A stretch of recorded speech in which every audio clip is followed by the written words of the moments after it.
Biography है जिसे लिखा है जो सच में एक सेलर थे, यानी शिप्स पे जाते थे, जर्नीज पे जाते थे, और उनके साथ एलन ईस्ट ने। अब स्टार्ट करते हैं। In July 1976 my wife Mary, son Jonathan 6, daughter Suzanne 7 and I set sail from Plymouth England. क्या मतलब? देखो, ये बायोग्राफी है तो हर बार ये अपने आप को आई लिखेंगे और अपनी वाइफ को माई वाइफ लिखेंगे, यानी एक अपनी आत्मकथा है।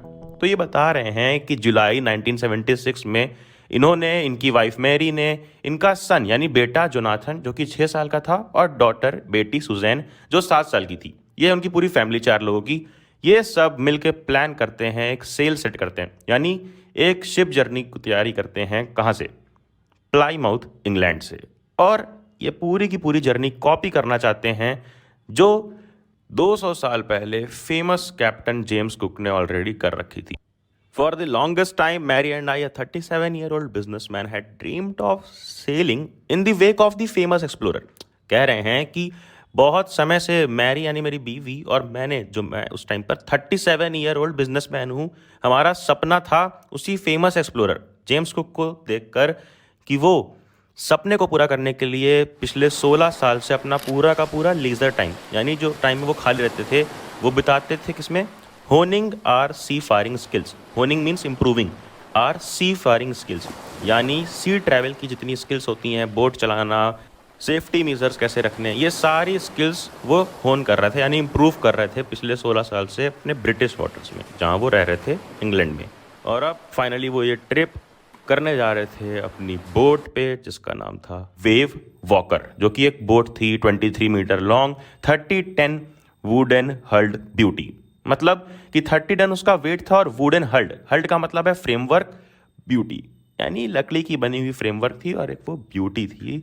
He had been professionally built and we had spent months fitting out and testing it in the roughest weather we could find. यानी इन्होंने पूरा प्रोफेशनली इस बोट को बिल्ड किया था, बनाया था, और इसको हर अलग अलग वेदर में चेक किया था, टेस्ट किया था। अब इनकी 3 साल की ये पूरी की पूरी जर्नी स्टार्ट होती है। पैराग्राफ है, the first leg of our planned 3-year 1,05,000 kilometre journey pass pleasantly as we sail down the west coast of Africa to Cape Town. मतलब कि इनका जो फर्स्ट लेग था, यानी जो पहला पार्ट था, पहला फेज था 3 साल की जर्नी का, वो 1,05,000 किलोमीटर तक तो बिल्कुल स्मूथली चलता है, और ये पूरा का पूरा अफ्रीका का वेस्ट कोस्ट यानी अफ्रीका का वेस्ट पार्ट ट्रैवल करते करते करते करते आ जाते हैं केप टाउन तक में। यहाँ तक कोई परेशानी नहीं होती है। अब इसके बाद परेशानी शुरू होगी जब वो आगे बढ़ने की सोचते हैं, यानी केप टाउन से ईस्ट की तरफ जाने की सोचते हैं, तो आगे होता है इंडियन ओशन, और इंडियन ओशन बहुत ही खतरनाक ओशन माना जाता है, इसलिए वो 2 क्रूमैन को हायर कर लेते हैं अपने साथ, जिनका नाम था American Larry Vigil and Swiss Herb Seigler, और इंडियन ओशन की तरफ निकल पड़ते हैं। बट दूसरे ही दिन केप टाउन से वो जैसे ही निकलते हैं, उन्हें काफ़ी सारी स्ट्रॉन्ग गेल्स का सामना करना पड़ता है। गेल्स मीन्स विंड्स, यानी काफ़ी सारी स्टॉर्म्स का, विंड्स का, तूफान का सामना करना पड़ता है, और अगले कई वीक्स तक चलती रही ये तूफान। बट इनकी मेन दिक्कत तूफान नहीं थी, इनके लिए मेन दिक्कत थी size of the waves was alarming up to 15 metres as high as our main मास्ट।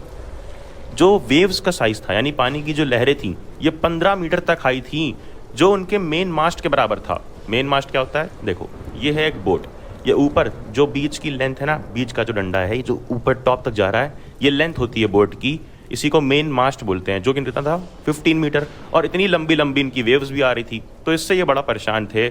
फिर दिसंबर 25 आता है और 3,500 किलोमीटर तक ये बढ़ चुके होते हैं, आगे निकल चुके होते हैं केप टाउन से, और इतने बेकार वेदर के बाद भी ये अपना 25 दिसंबर यानी क्रिसमस डे काफ़ी अच्छे से सेलिब्रेट करते हैं क्रिसमस ट्री के साथ। फिर न्यू ईयर के दिन तक, 1 जनवरी तक कोई इम्प्रूवमेंट नहीं आता है वेदर में, बहुत बेकार मौसम चल रहा होता है। इन्हें लगता है कि वेदर चेंज होगा, और इंग्लिश वाले सफ़र का आना शुरू हो चुका था, यानी वेदर बिल्कुल उल्टा पुल्टा चेंज होता है और वेदर और भी ख़राब हो जाता है। तो जनवरी 2 को जारी की सारी वेव्स जाइजेंटिक हो गई, यानी बहुत बड़ी बड़ी वेव्स आने लग गई। We were sailing with only a small storm jib and we were still making 8 knots। मतलब कि ये जो बोट है ना, इसका जो एक पार्ट होता है, ये छोटा सा ट्रायंगुलर पार्ट पर्दे टाइप का, इसको बोलते हैं जिब। तो ये बस छोटे से इस जिब के साथ ट्रैवल कर रहे थे, बट इस छोटे से जिब के बाद भी ये 8 नॉट्स की स्पीड पे चल रहे थे, यानी 8 nautical miles per hour. But आगे मौसम और ज़्यादा बिगड़ता है और फिर बोट को स्लो करने के लिए उन्होंने क्या क्या किया, ये सुन लो, ये इंपॉर्टेंट है, आ सकता है। सबसे पहला स्टेप, उन्होंने अपना जो स्टॉर्म जिब था, जो ऊपर पर्दा लगा होता है, हवा के सहारे बोट को आगे बढ़ाता है, इसको उतार दिया, ड्रॉप कर दिया, ताकि स्पीड इनकी स्लो हो सके। And lashed a heavy mooring rope in a loop across the stern. अब ये जो शिप है ना, इसका जो बैक वाला पार्ट होता है, ये होता है स्टन। तो इन्होंने लैस्ड मीन्स होता है कवर्ड, कवर कर दिया पूरी रोप से, मोटी रस्सियों से लूप में, यानी गोल गोल गोल गोल बांध दिया पूरे स्टन को। Then we double lashed everything, सारी चीज़ों को डबल लैश कर दिया, मतलब एक और लेयर सारी रस्सियां चढ़ा दी सब चीज़ों पे। Went through our life raft drill, attach life lines, donned oilskins and life jackets and weighted.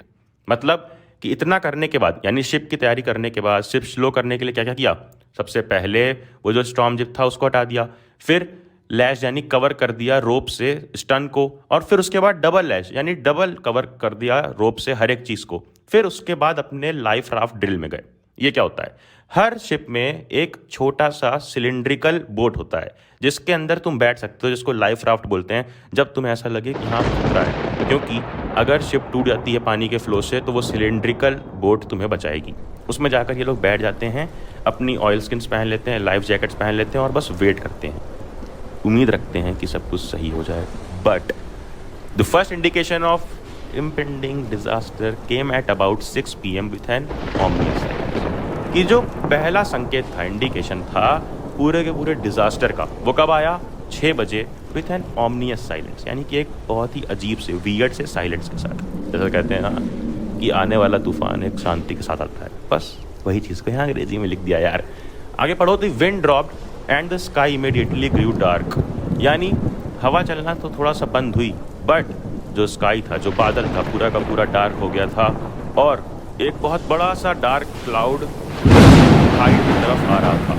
अब उन्हें बहुत डर लगता है और वो रियलाइज़ करते हैं कि ये क्लाउड नहीं है, बल्कि एक वेव था जो क्लाउड जैसा दिख रहा है, यानी एक समुद्र की लहर, बहुत बड़ी सी लहर उनकी तरफ आ रही थी, और उन्हें पूरा दिख रहा है कि वो वेव मेरे तरफ वर्टिकली है। It appeared perfectly vertical and almost twice the height of other wave. बहुत बड़ी वेव थी, बाकी वेव्स की 2 गुना हाइट की थी, और ये लंबी सी वेव आकर टकराती है स्टन से, और पूरा का पूरा पानी आ जाता है डेक पे, यानी शिप के मेन एरिया पे जहाँ सब बैठते हैं। अब ये एक्सप्लोजन होने के बाद a torrent of green and white water broke over the ship. My head smashed into the wheel and I was aware of flying overboard and sinking below the waves. उन्हें साफ साफ दिखता है कि हरा और सफ़ेद पानी आ चुका है, पूरा का पूरा शिप पर आ चुका है। उनका हेड, उनका सिर जाकर लड़ता है व्हील में, जिस व्हील से चलाते हैं ना शिप को, और वो पूरा पूरा पता होता है कि पूरी की पूरी शिप अब वेव्स के नीचे हमारी दबने वाली है, डूबने वाली है। सिंक मीन्स डूब जाना। I accepted my approaching death and as I was losing consciousness I felt quite peaceful, यानी उनको लग जाता है कि अब मैं बिल्कुल मरने वाला हूँ, और वो अनकॉन्शियस फील करने लग जाते हैं। But unexpectedly my head popped out of the water. A few meters away, wave walker was near capsizing, her mast almost horizontal. मतलब ये कि उनका हेड पानी से अचानक बाहर आता है, और कुछ मीटर दूरी पे वो देखते हैं कि उनकी बोट, उनकी शिप वेव वॉकर कैपिसाइजिंग थी, यानी वो कैपिसाइज होने वाली थी, वो डूबने वाली थी। हर मास्ट ऑलमोस्ट हॉरिजॉन्टल, यानी जो उसका मेन लेंथ होता है, वो जो मेन वाला डंडा होता है, वो डंडा लग रहा था कि पूरा का पूरा हॉरिजॉन्टल हो चुका है, यानी वो सीधा ना खड़ा होने के बजाय ऐसे लेट चुका था पानी में, पूरी की पूरी शिप ऐसे टर्न हो गई थी, और अब शिप बिल्कुल डूबने ही वाली थी।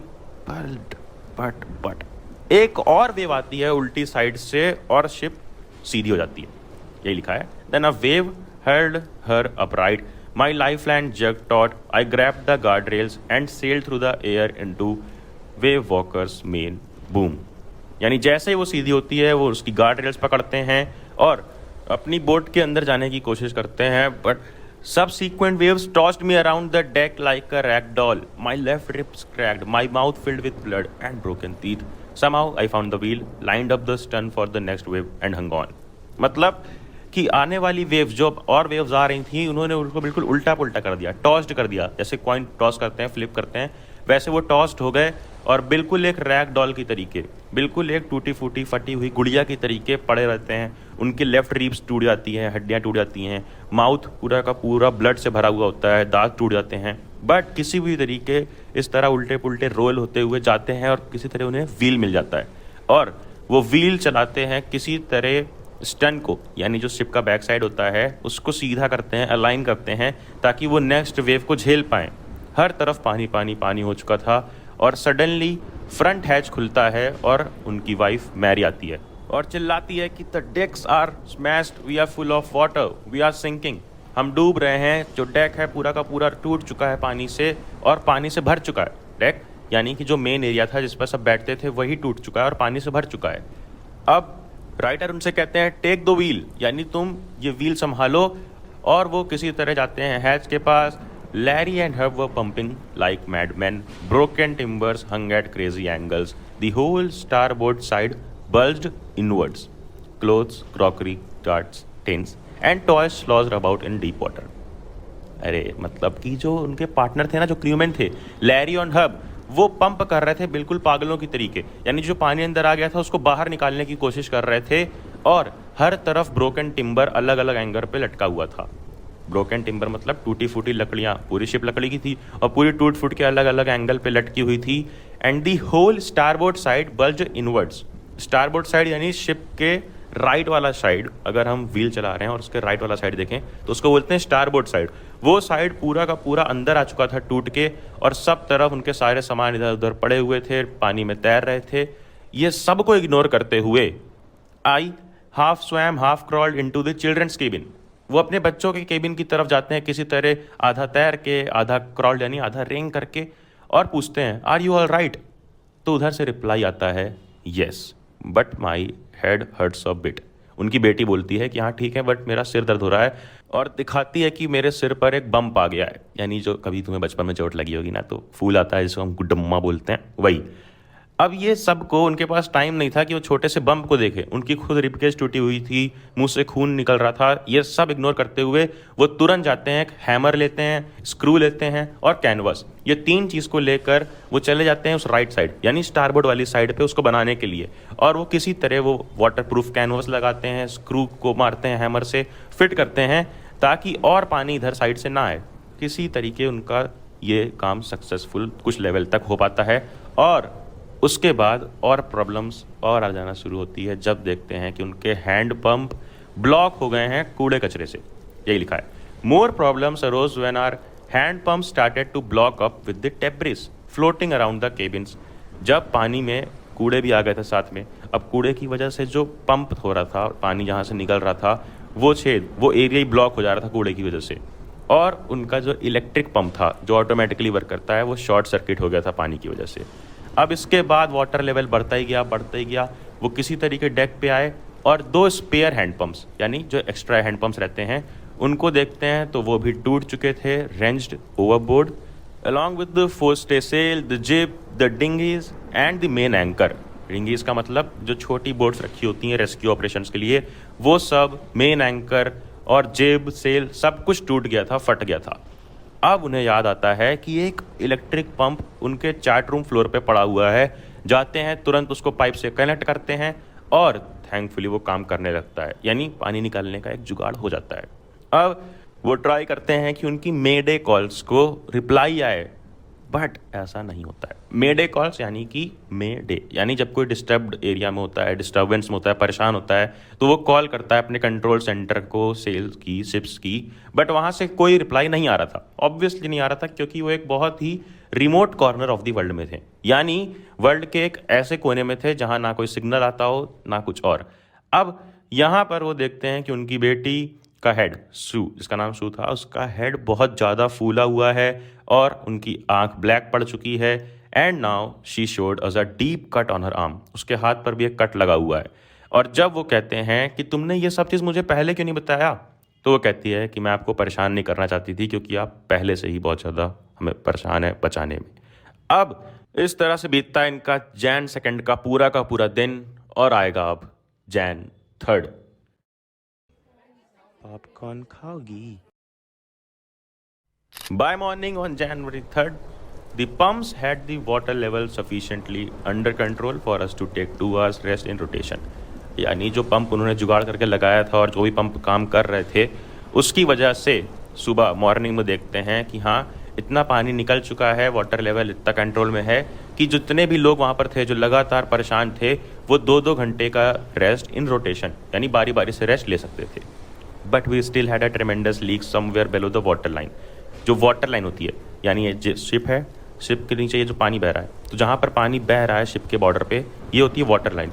वाटर लाइन के नीचे यानी यहाँ पर पानी वाला एरिया, वहाँ पर कोई एक लीकेज वाला एरिया था जहाँ से और पानी आ रहा था. अब उसको रोकना ज़रूरी था. और चेक करते हैं तो देखते हैं कि सारा का सारा मेन रिब फ्रेम्स यानी जितने भी फ्रेम्स हुए लकड़ियों के, वो ऑलमोस्ट सारे के सारे टूट चुके हैं और टूट फूट के कील के पास पड़े हुए हैं. कील यानी जो पूरी की पूरी शिप है या बोट है, उसका जो नीचे का सबसे बॉटम रॉड होता है स्ट्रेट, वहाँ पर आकर पड़ी हुई है. In fact there was nothing holding up a whole section of the starboard hull except a few cupboard partition. जो राइट वाला साइड था ना, स्टारबोर्ड हल का मतलब फ्रेमवर्क, ये जो राइट वाला फ्रेमवर्क है पूरा लकड़ियों का, ये सब भी ऑलमोस्ट सब टूट चुका था. बस फ्यू कपबोर्ड पार्टीशंस, थोड़े बहुत पार्ट ही उसे रोक कर रखे थे. अब किसी तरह 15 घंटे तक ये सब सर्वाइव करते हैं. उसके बाद उनकी शिप वेव वॉकर ज़्यादा होल्ड नहीं कर पाती है और उन्हें समझ में आ जाता है कि इस तरह से हम ऑस्ट्रेलिया नहीं पहुंच पाएंगे. तो वो अपना चार्ट देखते हैं, कैलकुलेशंस करते हैं, यानी मैप देखते हैं, कैलकुलेशन करते हैं कि किधर जा सकते हैं. तो उन्हें 2 स्मॉल आइलैंड मिलते हैं कुछ 100 किलोमीटर्स टू द ईस्ट, यानी कुछ 100 किलोमीटर्स आगे थे ईस्ट की साइड पे. उसमें से एक का नाम था आइल एम्स्टरडैम. आइलैंड होता है प्लूरल, उसी का सिंगुलर होता है आइल. तो एक आइलैंड का नाम था आइल एम्स्टरडैम. वो एक फ्रेंच साइंटिफिक बेस था, यानी फ्रांस का आइलैंड था जहाँ पर कुछ ही लोग रहते थे साइंटिफिक ऑपरेशंस के लिए, साइंटिफिक वर्क के लिए. Our only hope was to reach this pin pricks in the vast ocean. यानी इतने बड़े से ओशन में पिन प्रिक्स के बराबर, यानी अगर पिन को तुम लो और अपने ऊपर चोट लगाओ तो पिन से कितनी छोटी सी चोट लगेगी. तो बस उतना छोटा एरिया था वो आइलैंड का और वो ओशन इतना बड़ा था. तो इतने छोटे एरिया में पहुंचना, सही डायरेक्शन में जाना काफ़ी ज़्यादा मुश्किल होता है. अब देखते हैं कि इनकी जो ज़्यादा वेव्स आ रही है ना पानी की, इसके वजह से इनका जो ऑक्सिलरी इंजन है ये भी ख़राब हो जाता है. ऑक्सिलरी यानी सेकेंडरी इंजन भी ख़राब हो जाता है. और अगला दिन होता है January 4. 36 घंटे बीत चुके होते हैं कंटिन्यूस पंपिंग के बाद. वो देखते हैं उनके मेन शिप एरिया में थोड़ा बहुत पानी, a few last centimetres of water अभी भी बचा होता है. बट अब ये थोड़े बहुत पानी को इग्नोर करते हुए उन्हें आगे भी बढ़ना है, इसके बारे में सोचना है. तो आगे बढ़ने के लिए वो सोचते हैं कि हम मेन मास्ट पर सेल तो नहीं सेट कर सकते. देखो मैंने बताया था ना, मेन मास्ट एक लंबा सा डंडा होता है और यहाँ एक साइड में होता है ट्रायंगुलर शेप का जिप जो स्टॉर्म को संभालता है, हवा को संभालता है. उसी तरीके मेन मास्ट पे एक सेल लगाया जाता है, बड़ा सा एक और पर्दा, जिससे डायरेक्शन सही रहे. बट वो वहाँ मेन मास्ट जो काफ़ी हैवी होता है, काफ़ी बड़ा होता है, उसको सेट नहीं कर सकते थे. अदरवाइज़ अगर बहुत ज़्यादा प्रेशर पड़ता उस पूरे फ्रेमवर्क पे तो पूरी की पूरी शिप डैमेज हो सकती थी. इसलिए उन्होंने बस वो स्टॉर्म जिप जो ट्रायंगुलर होता है उसको होस्ट किया. So we hoisted the storm jib and headed for where I thought the 2 islands were. यानी वो पूरा का पूरा सेल ना लगाने की बजाय छोटा सा स्टॉर्म जिप लगाया और आगे बढ़ते हैं वो दोनों आइलैंड्स की डायरेक्शन में. Mary found some corn heel and cracked biscuits and we ate our first meal in almost 2 days. 2 दिन के बाद पहला मील अपना खाते हैं कुछ कॉर्न्ड बीफ और कुछ क्रैक्ड बिस्किट्स जो उनकी वाइफ ढूंढ के लाती है. But our respite was short lived. Respite यानी रिलीफ. इनका ये जो रिलीफ था ना खाना पीना वाला, ये बहुत शॉर्ट लिव रहता है, बहुत छोटे देर के लिए होता है. क्योंकि उसी दिन शाम 4 बजे फिर से काले बादल आने लग जाते हैं और 1 घंटे तक हवा चलती है 40 नॉट्स पर. कितने पे? 40 नॉट्स, यानी 40 नॉटिकल पर माइल्स. और जो सी वेव्स थी वो बहुत ज़्यादा बड़ी होती जाती है, वेदर और ख़राब होता जाता है. और January 5 के डॉन तक, यानी जब तक January 5 आता है, सनराइज़ होता है, तब तक सिचुएशन और ज़्यादा ख़राब हो चुकी होती है. फिर वो अपने चिल्ड्रन के पास जाते हैं देखने. तो उनका बेटा कहता है, daddy are we going to die, क्या हम मरने जा रहे हैं? तो वो सोचते हैं कि मैं इसे कंफर्टेबल करूं कि नहीं ऐसा कुछ नहीं होगा. तो वो आगे बोलता है उल्टा कि but daddy we are not afraid of dying if we can all be together. यानी हम मरने से नहीं डरते हैं अगर हम सब साथ में रहें. You and mummy, Sue and I, यानी हम, आप, मम्मी और बहन सब अगर साथ भी मरते हैं तो हमें कोई डर नहीं है मरने से। इतनी स्ट्रॉन्ग लाइंस अपने बेटे से सुन लेने के बाद वो जाते हैं और कुछ जुगाड़ लगाते हैं कि ये जो राइट साइड है, जो सीबोर्ड साइड है, ये ख़राब हो चुकी है, इसको सपोर्ट देने के लिए एक एंकर बनाया जाए। एंकर क्या होता है? एक इस शेप का इक्विपमेंट होता है जिसको हम पानी में फेंक देते हैं ताकि जो हमारी शिप है वो सही डायरेक्शन में चले, स्टॉर्म से यानी आने वाली हवा से उल्टी डायरेक्शन में ना भाग जाए। तो उनके पास असली एंकर तो होता नहीं है, तो वो जुगाड़ करते हैं। 22 लीटर के प्लास्टिक बैरल्स उठाते हैं जो पैराफिन के बने होते हैं और उसको बांध देते हैं एक हैवी नाइलॉन रोप से और पानी में फेंक देते हैं। अब उस इवनिंग मैरी यानी उनकी वाइफ और वो साथ में हाथ पकड़कर बैठते हैं और उन दोनों को लगता है कि हमारा जो अंत है, जो मृत्यु है, वो बिल्कुल करीब है। बट स्टोरी है, यहाँ पे हीरो जीतेगा ही, तो इसीलिए 6 जनवरी को वेव वॉकर स्टॉर्म से बाहर निकल आती है और उन्हें दिखता है कि हवा कम चल रही है, अब इजी मौसम है और वो अपने सेक्सटेंट पे, सेक्सटेंट मीन्स एक इंस्ट्रूमेंट होता है नेविगेशन के लिए, डायरेक्शन पता करने के लिए, कंपास जैसा, उस पर वो देखते हैं कि विंड स्पीड क्या है, change of course, drift and current in an effort to calculate our position, ताकि ये सब चीज़ें, ये सब पैरामीटर्स कैलकुलेट करके वो पता कर पाएँ कि उनकी पोजीशन कहाँ है, वो कहाँ पर है। तो उनको मालूम पड़ता है कि वो एक 1.5 लाख यानी 150,000 किलोमीटर्स ऑफ ओशन के अंदर हैं इस टाइम, जहाँ पर वो एक 65 किलोमीटर वाइड आइलैंड को ढूंढ रहे हैं। समझ रहे हो? इसीलिए बोला गया था पिन प्रिक पॉइंट। क्या बोला गया था? पिन प्रिक पॉइंट, यानी इतना छोटा आइलैंड है 65 किलोमीटर का, और जिस ओशन में वो है 150,000 किलोमीटर्स वाइड। अब इसके बाद वो देखते हैं कि उनके बच्चों का सपोर्ट उन्हें लगातार मिल रहा है। उनकी बेटी आती है, उनके एक कार्ड देती है जिस कार्ड पे आगे कैरिकेचर्स यानी कार्टून बने होते हैं, मैरी के और उनके यानी उनकी वाइफ के और उनके कार्टून बने होते हैं, और उसके आगे ये मैसेज लिखा होता है और अंदर लिखा होता है, oh how I love you both, so this card is to say thank you and let's hope for the best. यानी मैं आप लोग से प्यार करती हूँ और हम बेस्ट की ही होप कर सकते हैं, कामना कर सकते हैं।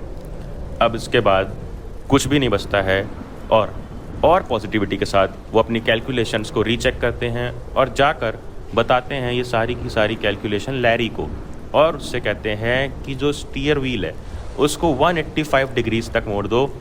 If we were lucky, I told him with a conviction I did not feel he could expect to see the island at about 5 PM। कि उनको तो कन्विक्शन था, बट वो कन्विक्शन उन्हें उतना फील नहीं होता है लैरी की आंखों में, बट उनका एक्सपेक्टेशन था कि अगर हम इस डायरेक्शन में जाएंगे यानी 2 बजे अगर हम 185 डिग्री की डायरेक्शन में जाएंगे तो 5 बजे तक हम अपने आइलैंड पर पहुंच जाएंगे। और इतना बोल करके अपना दिल भारी रहता है उनका, यही लिखा यार इंग्लिश में, then with a heavy heart I went below, climbed on my bunk and amazingly dozed off. यानी अमेजिंगली मतलब सरप्राइजिंगली वो सो जाते हैं इतनी बुरी कंडीशन के बाद भी। और जब वो 6 बजे उठते हैं तो देखते हैं कि और ज़्यादा मौसम डार्क हो चुका है और उन्हें लगता है कि अब तो पक्का हम आइलैंड नहीं पहुँचे होंगे और हम पूरी की पूरी विंड की वजह से कहीं और आ चुके होंगे। लेकिन at that moment a tousled head appeared by my bunk, can I have a hug, Jonathan asked. अरे मतलब अब फिर से उनका बेटा आता है एक टसल्ड हेड के साथ। टसल्ड हेड यानी उसका सिर है, जो बाल वाल है वो काफ़ी ज़्यादा गंदा हो चुका होता है, इतनी स्टॉर्म में कहाँ से हेयर स्टाइल मेंटेन करके आएगा। आता है और उनसे कहता है कि क्या मुझे एक हग मिल सकता है। तो वो फिर पूछता है कि क्यों, why am I getting a hug now. फिर वो कहता है उनका बेटा, because you are the best daddy in the whole world and the best captain. क्योंकि आप बेस्ट डैडी भी हैं और बेस्ट कैप्टन भी हैं, यानी आपको पता है कि कैसे शिप चलाई जाती है। अब पापा जी सोचते हैं ये मेरी तारीफ क्यों कर रहा है, यहाँ तो हम मरने वाले हैं, और बोलते हैं not today John, I am afraid, मैं परेशान हूँ। तो उनका बेटा रिप्लाई करता है, वाई यू मस्ट बी, यानी कि आप परेशान क्यों हैं, आपको प्राउड होना चाहिए और आपको खुश होना चाहिए। You found the island. वो चिल्लाता है, what, it's out there in front of us, they chorused as big as battleship. बिल्कुल ऐसे लगता है कि वो एक लड़ाई लड़के आए हैं, और ऑब्वियसली तुमने देखा कि कैसी लड़ाई लड़के आए हैं। उन्हें मालूम पड़ता है कि वो आइलैंड जस्ट उनके सामने है। I rushed on deck and gazed with relief at the stark outline of the Amsterdam. वो देखते हैं, गेज यानी देखते हैं ध्यान से, स्टार्क आउटलाइन यानी शार्प आउटलाइन जो है एम्स्टरडैम यानी जो आइलैंड है उसका जो आउटलाइन है, बॉर्डर है, उसको देखते हैं और बिल्कुल खुश हो जाते हैं। वो आइलैंड एक bleak piece of volcanic rock होता है, यानी एक वॉल्केनिक रॉक का एक पीस होता है जहाँ पर ज़्यादा लोग भी नहीं रहते हैं और ना ही वहाँ पर ज़्यादा वेजिटेशन है, बट वो एक बहुत सुंदर आइलैंड उन्हें लगता है, क्योंकि वो उनकी अब जान बचाने वाला था। एंड अब वो जो एंकर होता है ना, वो ऑफशोर में गाड़ देते हैं रात को। यानी जब भी शिप को खड़ा करना होता है तो वो जो एंकर मैंने बताया था उसको हम आइलैंड पे गाड़ देते हैं ताकि हमारी शिप इधर उधर ना जाए। वैसा ही करते हैं पूरी रात, और अगली सुबह देखते हैं कि उस आइलैंड पे जो 28 इनहेबिटेंट्स, यानी 28 लोग, मात्र 28 लोग उस आइलैंड पे रहते हैं, वो सब आते हैं, खुशी से उन्हें देखते हैं और उनकी हेल्प करते हैं। अब उसके बाद बताते हैं हमारे राइटर कि उन्हें कैसा फील हो रहा था अपनी जान बच जाने के बाद, जब वो फाइनली देखते हैं कि लोग हमें बचाने आ चुके हैं इस आइलैंड पे। With land under my feet again, my thoughts were full of Larry and Herbie, cheerful and optimistic, under the distressed stress, and of Mary, who stayed at the wheel for all those crucial hours. यानी वो कहते हैं कि अब मेरे जो पैर के नीचे ज़मीन आ चुकी है, तो उनके थॉट्स ऐसे थे कि लैरी एंड हर्बी जो उनके पार्टनर्स थे, उन्होंने पॉजिटिवली उनका साथ दिया, उनकी वाइफ ने साथ दिया। And most of all, I thought of a 7-year-old girl who did not want us to worry about a head injury, which subsequently took 6 minor operations to remove a recurring blood clot between skin and skull, and of a 6-year-old boy who was not afraid to die. यानी वो याद करते हैं कि कैसे उनकी एक 7 साल की बच्ची बिल्कुल भी अपने हेड इंजरी के बारे में उन्हें नहीं बताती है ताकि वो बिल्कुल परेशान ना हो, जो कि आगे सीरियस इंजरी थी जिसमें 6 माइनर ऑपरेशंस लगे, जिससे वो ब्लड क्लॉट जो था वो निकला, और एक 6 साल का उनका बेटा जो मरने से नहीं डर रहा था। तो ये थी स्टोरी, जो एक बायोग्राफी थी गॉर्डन कुक और एलन ईस्ट के द्वारा। स्टोरी में हमने देखा कि कैसे इंग्लिश वाला सफ़र बन जाता है, बट वापस वो इंग्लिश वाला सफ़र हिंदी वाला सफ़र बन जाता है, क्योंकि हीरो की जीत आखिरी में होती है।